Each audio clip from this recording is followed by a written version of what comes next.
Linda?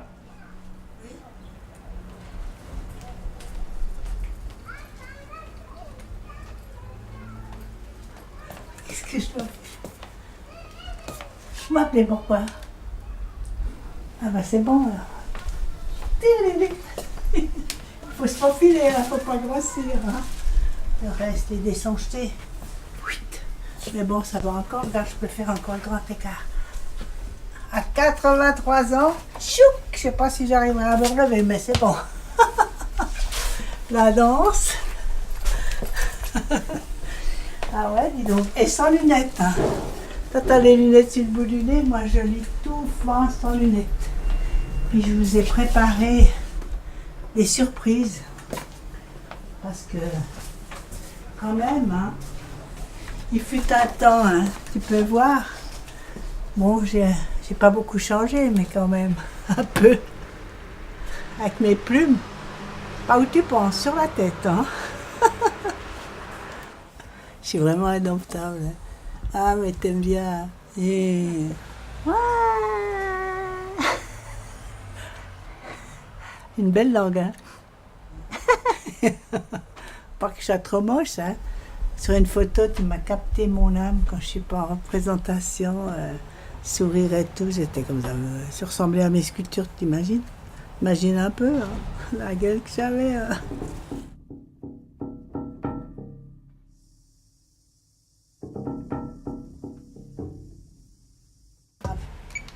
Allô?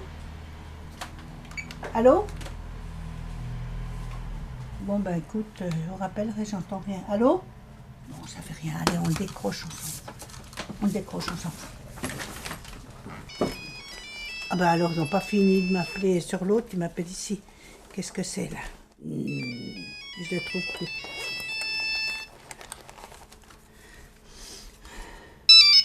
Allô? Ah, oui, qui c'est? Oui, Alain, excuse-moi, Alain, parce que justement, je suis en réunion avec... exactement. Alors, s'il te... J'ai parlé de toi, fais pas de soucis, j'ai donné ton catalogue. Mais t'es gentil, merci, ciao. À bientôt, ciao. Moi, c'est un autre angoissé, tu vois. Mais aider les autres, ça nous aide aussi. Hein. Moi, je dois absolument récupérer tout ce genre de gens.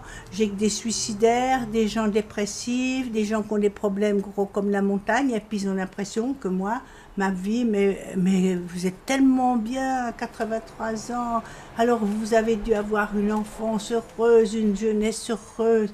Et puis mon mari qui est Alzheimer, qui me tient toujours la main comme ça. Oh, puis un mari qui vous aime comme ça. S'il ne me tient pas, il se perd.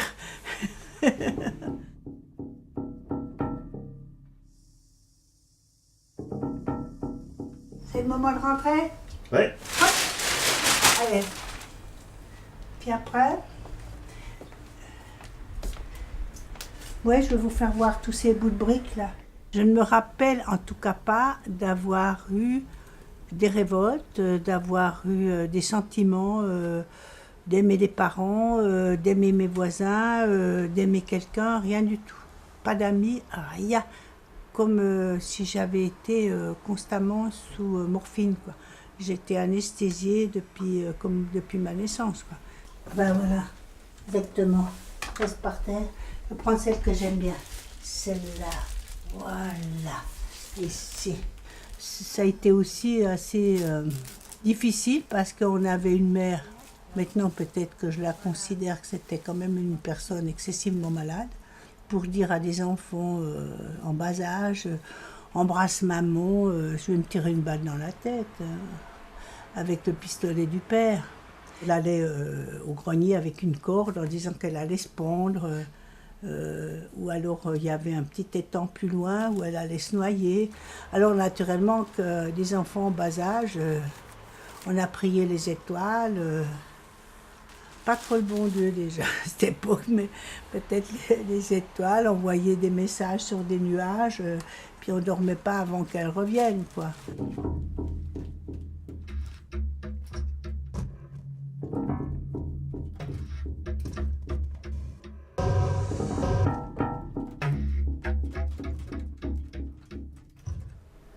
J'avais des hallucinations, plusieurs raisons. D'abord, en face de ma chambre à coucher, il y avait la porte d'entrée. Et puis cette porte d'entrée, elle avait un carré comme ça de verre, opaque si on veut, mais je ne pouvais pas dormir. Je voyais toujours une tête. Je voyais des têtes, toujours, jusqu'à que le sommeil vraiment... Et des fois, je me réveillais en sursaut, puis j'avais pris ma robe et puis je l'avais pondue après l'armoire. Et puis cette robe, tout d'un coup, elle s'agitait. Il y avait quelqu'un qui me venait dessus.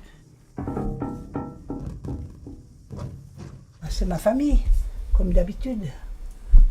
Ouais, c'est surtout des membres de ma famille. Ça, c'est ma sœur aînée, ça, c'est celle qui est anorexique.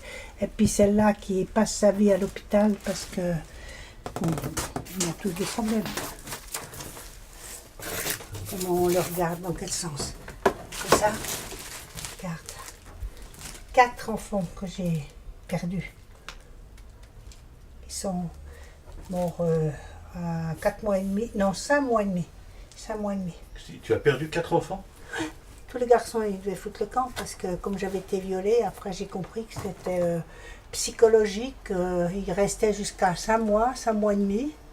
Dès qu'ils commençaient à bouger ou comme ça, bon, enfin ils bougent peut-être avant, pchouk. À l'époque, du père un fœtus, on leur donnait pas de nom, mais quand même, on avait préparé des petits lits, tout ça. Alors ça, c'était assez moche. Mais les couleurs, c'est quand même... Ça fait moins... Ça habille un peu la souffrance. Hein. T'as vu, du reste, je suis toujours en rouge, moi. Je suis toujours en couleur, moi.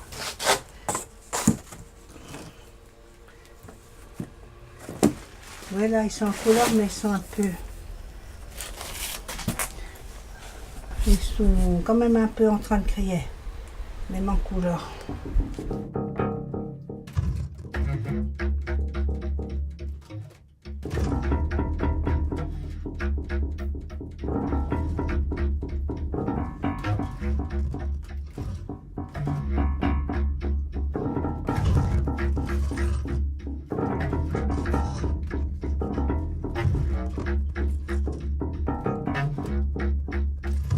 Alors j'ai dit, ben, prenons mon courage à deux mains, je suis partie toute seule. Puis ce dancing qui était le grand casino, j'ai vu ce qu'est mon mari à présent, ce grand jeune homme là, qui avait l'air, je sentais une espèce de naïveté, on aurait dit qu'il sortait sur son champ de maïs, quoi. Il était tout rose, tout rouge, tout comme ça, puis avec un air vraiment... Du naïf à 40 enfants, quoi. Celui qui n'a pas su comment ça se passait. Puis dès qu'il a vu que je ne dansais pas, où il cherche des partenaires comme ça, il est venu me chercher. J'ai fait mon grand jeu de charme, et lui, il avait beaucoup d'humour. Il a vraiment peut-être apprécié. Moi, j'aimais bien aussi qu'il rigole. À la fin, il partait comme ça. Puis j'ai dit, ah ben c'est sympa, moi que je suis restée là toute la soirée pour danser, et puis maintenant je rentre toute seule, c'est quoi ça alors? Oh ben ça fait rien, moi je vais vous raccompagner, mais j'ai ma Jaguar devant la porte. Et puis c'était un vieux vélo tout rouillé, tu vois. Unique, tu vois, les hommes qui font rire les femmes. Et puis je sentais que c'était un homme qui cherchait pas l'aventure. Quand j'avais mes paniques, j'allais chez lui, parce que cet homme-là, il est venu 5 ans en fréquentation chez moi, et il rentrait avec sa petite voiture, comme ça, puis toutes les clientes me disaient oh mais quand même, un beau gosse comme ça, c'est l'homme de ta vie, parce qu'il balaye les cheveux, il enlève les bigoudis, et puis il charriait, plaisantait, elle le trouvait, toutes les clientes étaient amoureuses de lui, elles me disaient que c'était l'homme de ma vie, l'homme de ma vie. Là où j'ai tout récupéré, tu vois. On est des pauvres artistes. Les gants, je les récupère, tu vois.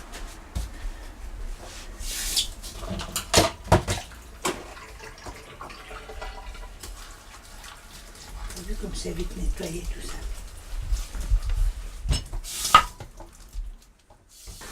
Et moi, marqué de ce viol, je voulais personne dans ma vie. Mais un jour, il a trouvé la technique, parce qu'il est arrivé, la voiture ne marchait pas, elle était en panne. Pouh, alors avec moi j'avais qu'un petit studio et un lit, il faudrait rester là alors. Mais ça faisait au moins 4 ans que je fréquentais avec lui. Et puis alors, il a pris sa petite valise qu'il avait avec un pyjama. Donc c'était déjà un peu prémédité. Un peu naïf comme ça, mais prémédité, ça se voyait d'emblée. Alors l'eau, elle est là, si tu veux la boire. Parce que je vois que tu n'es pas en état, pas très bien, fatigué à cause de la chaleur. C'est normal. Ça va passer, chouchou. On va pas se coucher avec les chaussures. Hein. Et hop. Mais il m'a apporté une espèce de stabilité. Parce que c'est un homme, là où il est planté, il est carré un peu, tu vois. Il est carré, il reste là. Alors, moi, j'ai aussi besoin de ça. D'un homme qui s'accroche comme le lierre à un arbre et puis qui ne me lâche plus, quoi. Que... J'arrive même pas des fois à croire que c'est possible que j'ai été dans des contextes psychologiques aussi graves.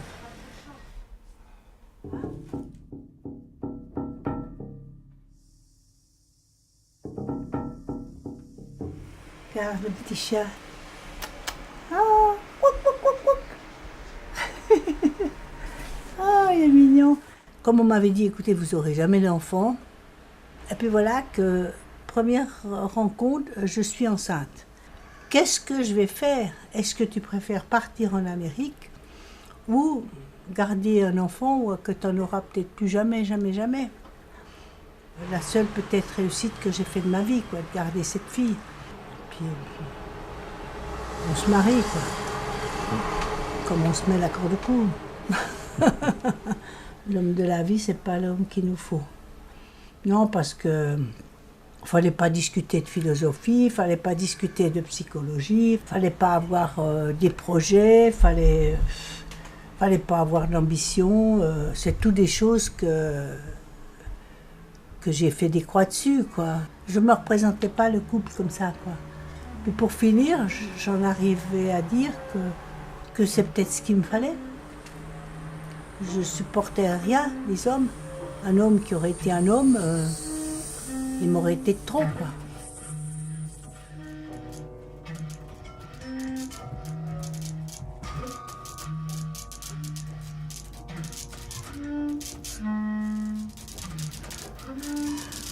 Voilà. Ça rentre là, ça sort de l'autre côté chez la bonne femme. Tu vois. Ça rentre dans le truc, ça transperce le personnage, quoi. Tu vois, encore avec du rouge et tout.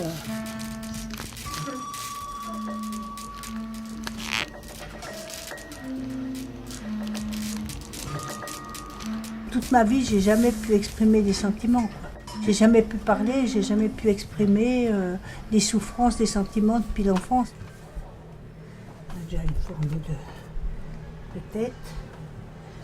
Ça pouvait donner l'impression que c'était moi la guicheuse parce que je le regardais, je le suivais, je le magnifiais, quoi. J'avais besoin de quelqu'un dans ma vie masculin qui me comprenne et puis ça a été jusqu'au viol. C'était un professeur dans cette école où j'étais. Il m'a fait aller chez lui pour apporter des partitions parce qu'il voulait me faire rentrer dans un chant mixte. Je trouvais que j'avais une belle voix. Et puis quand je suis arrivée, ben voilà que sa femme rentrait aussi. C'était une petite femme, lui c'était un homme grand, robuste, fort. Alors quand cette personne est arrivée, elle dit quoi? Mais cette jeune fille, cette petite fille, à cette heure-là, il fait tout nuit, tout ça.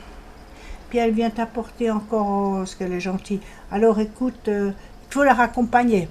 Parce qu'il avait vraiment l'intention. Puis en me raccompagnant, c'était en passant derrière l'église où il y avait des bancs et puis des arbres. Alors, moi je crois que c'était un vieux pépé qui voulait s'asseoir là un moment. Enfin, je ne sais pas si je réfléchissais à quoi que ce soit. C'est comme si j'avais la tête, je pouvais impossible de réfléchir. Ni dans quoi que ce soit, j'étais comme ailleurs, dans une autre vie. Je rêvais pas, j'ai jamais imaginé l'amour, j'ai jamais imaginé des rêves, de quoi que ce soit. J'étais bizarrement inconsciente, anesthésié, déjà comme tué dans l'œuf, quoi. C'était quelque chose de particulier.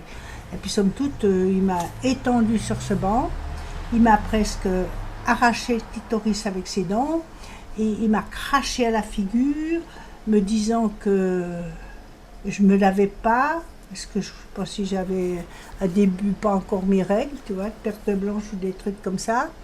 Et puis enfin, il m'a violée, et puis voilà, il m'a laissé là, dans cet endroit. Et j'avais tous des escaliers à descendre pour rentrer chez moi. Et je tremblais, je tombais 2 fois dans ces escaliers, mais personne ne nous posait de questions, quoi. On était comme les chats sauvages, on s'élevait nous-mêmes.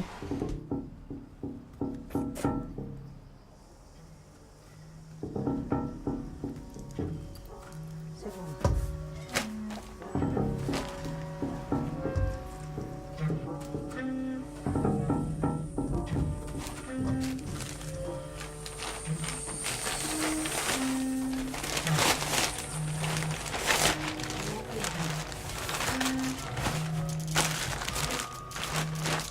Je n'ai jamais parlé. Je suis rentrée comme si rien n'était. J'ai pas pleuré parce que j'avais déjà trop d'emmagasiné de souffrance avant. Naturellement que j'aurais pas dit ça à mes sœurs qui auraient été peut-être toutes contentes. C'est triste de dire ça. Du reste, même actuellement, si tu parles de ça, elles ont l'impression ou je l'avais pas volé, ou j'étais une provocatrice, ou alors je l'ai complètement inventé. Vu que j'en ai pas parlé depuis si longtemps, ouais, c'est bon.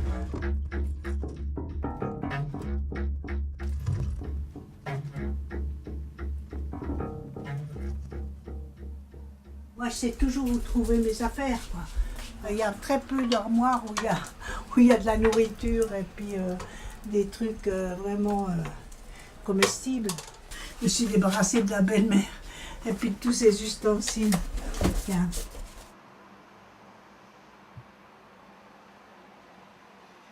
Peut-être que j'ai loupé l'homme de ma vie. J'avais un ami qui finissait ses études de médecine.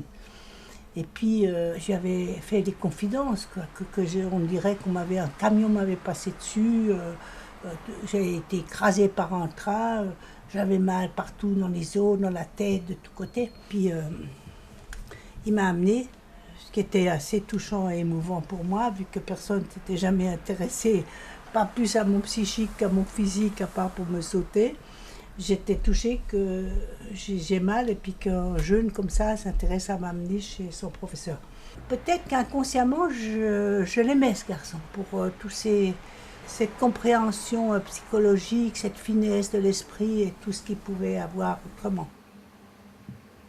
Il m'a fait savoir un jour, en vaccinant un patient qui avait l'hépatite B, la plus grave, quoi. Je ne sais pas si c'est l'hépatite B, l'aiguille avait glissé puis qu'il s'était piqué.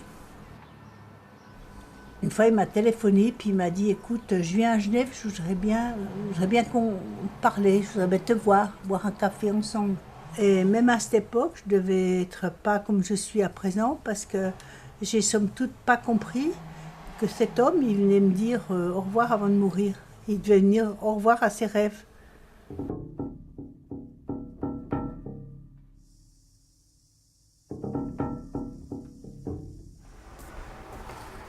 Là, je faisais avec du plâtre, et ça fait que de foutre les camps, ces machins. Et c'est aussi un mur. Et comme on est emmuré partout. Ah, au secours! Je vais me barrer, je vais me tirer, je vais me casser. J'écrivais beaucoup de choses sur ce renoncement par le mariage, quoi. Pour moi, ça a été grave, quoi, de quitter où j'étais indépendante depuis l'âge de 18 ans, patronne avec des employés, j'avais une apprentie, un contact un peu adulte avec des gens qui avaient des problèmes à régler, et puis je me sentais bien dans cette peau de conseillère, d'assistante sociale, aussi d'artistique un peu quand même, pour regarder est-ce que vous pouvez me faire comme ci, peut-être comme ci ou comme ça. Mon mari m'a quittée, je veux me rajeunir et tout. J'ai trouvé très dur, quoi. Le mariage, ça a été pour moi vraiment l'enfermement, quoi. C'est pas la cause du mari, c'était la façon d'exister différemment. T'es plus devant un miroir, t'es ni payé, ni apprécié, ni quoi que ce soit. Tu fais un travail routinier de lingère, ménagère, cuisinière, torchette derrière. Puis en plus, dans cet appartement qui est vraiment en isolement complet, où il n'y a pas, c'était une centrale téléphonique, il n'y a pas de locataire à part moi, au 4e étage, là. Bon, ma prison dorée, je ne pouvais pas évoluer là-dedans, quoi. Alors j'écrivais, je blanchissais des pages et puis naturellement, c'était un peu la faute de mon mari, parce qu'il ne sentait pas qui j'étais, il ne savait pas, et puis il n'avait pas d'ambition, et puis il se cantonnait de monter, descendre, et puis de se coucher à 6h30 le soir. Ça aussi, il y avait un tout, quoi. Ça, c'est mon rouge à lèvres, je suis foutue. J'en ai 5 là-dedans. Tu me filmes pas quand je suis comme ça. Je vais mettre ma veste. T'es toute noire là. Je suis noire? Ouais, je suis en contre-jour, t'es en silhouette. Tant mieux.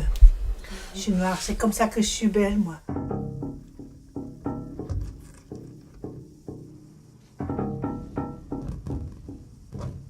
J'ai tellement écrit des choses abominables, aussi surtout qui me revenait des gènes de la mer, qu'il fallait se jeter en bas de la terrasse, qu'il fallait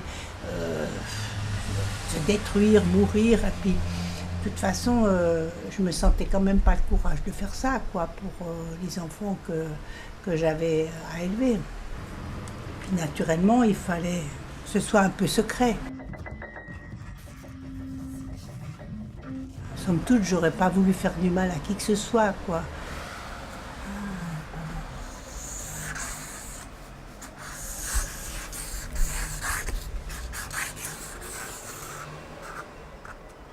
Il y avait une obligation de devoir s'exprimer, quoi, que ce soit d'une façon ou d'une autre, quoi. Autrement, on se détruit, quoi. Quand je travaille, je ne suis pas obnubilée par une pensée. Je ne pense pas, on dirait que je suis idiote, parce qu'il faut que ce soit quelque chose qui arrive comme ça, impulsif dans mes mains, et je ne sais pas d'où ça vient, et ça sort comme ça, et je ne peux pas maîtriser non plus, et je ne sais pas quand je commence où je vais aller.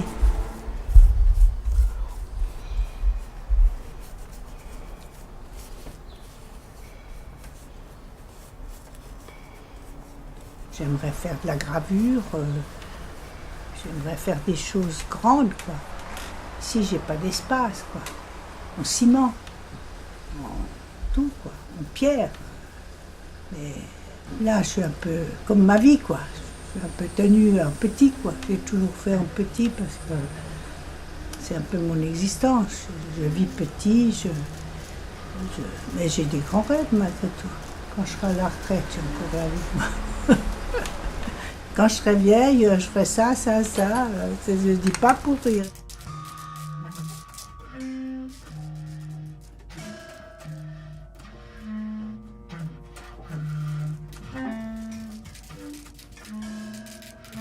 Eh ben, écoutez, je vous raconterai la fin de l'histoire au prochain épisode. Hein. D'accord? Puis je me barre un petit moment. Hein. Ça ne vous dérange pas. Bye bye. C'est bon? Non? Ah voilà.